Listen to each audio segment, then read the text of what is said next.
Roads policing is absolutely vital to the communities that we serve. There are more deaths on the road than there are through any other incidents that we deal with. It also has a huge impact on those trying to get to work, those going about their leisure, but also it's really impacted for those just enjoying their gardens on busy days.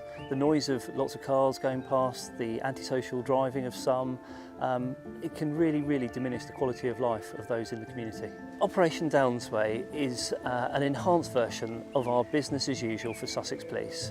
We are out there every single day of the year, not just within roads policing, but within the divisional teams, some of the specialist teams, so I'd include Tactical Firearms Command there, I'd include the Specialist Enforcement Team, and we are absolutely committed to targeting those people who are committing those offences on our roads, to educate them, to make them safer, to make our roads safer. But Operation Downsway is a step up from that.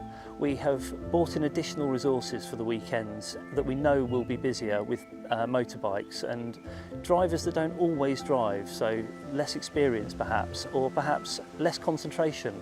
We've got the additional resources, but we've also got some additional tactics. So there are covert motorbikes out there. We've got more unmarked police cars.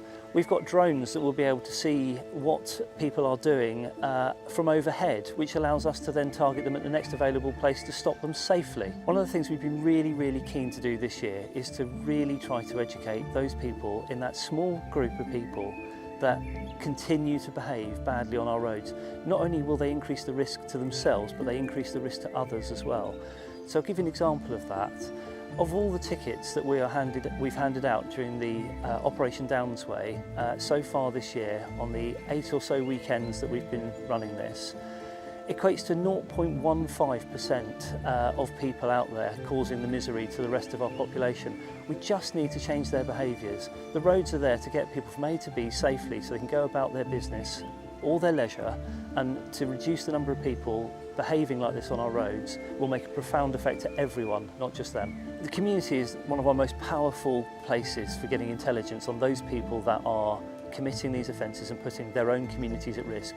And I'd implore people within their own communities and within Sussex and across any road to just take that little bit of personal responsibility. If you are going to take the time to report these things to us, we will take that seriously. And I'd urge you to do the same on a personal level. Think of your kids, think of your family, think of your friends, think of your work colleagues. A death on our road or a serious injury on our road will have an impact on all of those people, and it will be profound and long-lasting. We have given over 450 tickets out for things like speeding, mobile phone use, not driving with seat belts. And it's really important that we measure in terms of enforcement.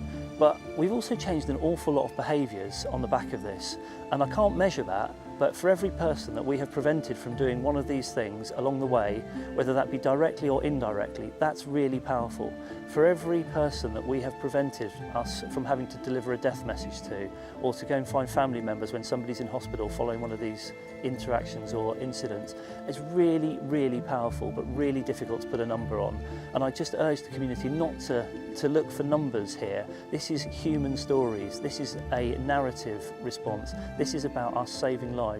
I think keeping the roads of Sussex safe, yes, we have a really important role to play, but it also comes down to the public, the people who use the roads as well, whether they're on bikes, they're on motorbikes, driving cars. It's really important. Everyone has a role to play in that, and that's part of what we do, is about changing the attitudes as much as we can. We've actually had some really positive feedback. I know from speaking to my team and other teams that when they've been out there, especially in places that we know tend to see the police less than perhaps they would like sometimes, but we've had some really positive feedback. People think that, well, there's perhaps a belief sometimes that if the police are out there checking for speeders, that people aren't going to like it. But actually, when we go to places like Ringmer or Wadhurst or somewhere a bit more out in the rural areas, we generally get people coming up to us and saying thank you and saying, we're really glad you're here. Throughout our summer operation this year, for example, we've had activities with the commercial vehicle unit, with the rural crime team, with our neighbourhood policing teams across the force.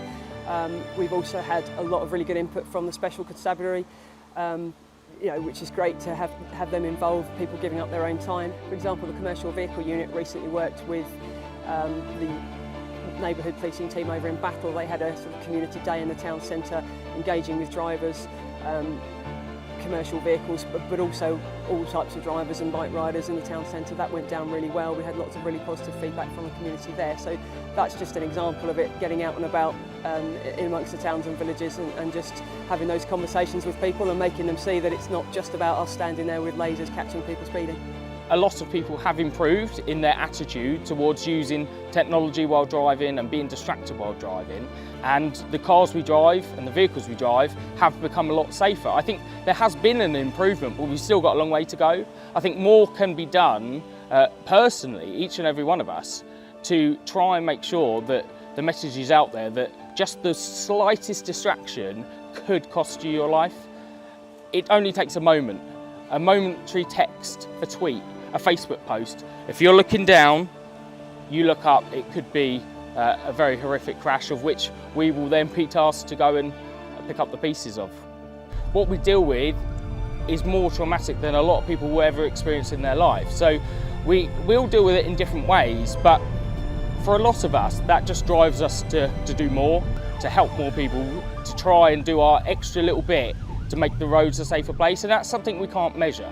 If we stop a vehicle and we talk to them, a normal conversation, there's no paperwork from that, there's no ticket, but we might just save their life. And I think for me, that can never be measured, but it's something we do all day, every day, that the public probably don't ever see.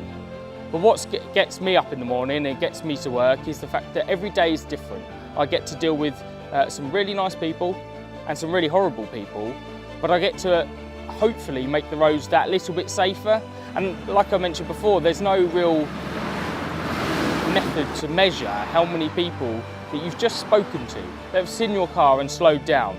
They're results that can't be measured, and if I can go home at the end of the day thinking I've done a good job and potentially saved someone's life or made our roads a little bit safer, then I'm happy with that. I feel like I've done a good job.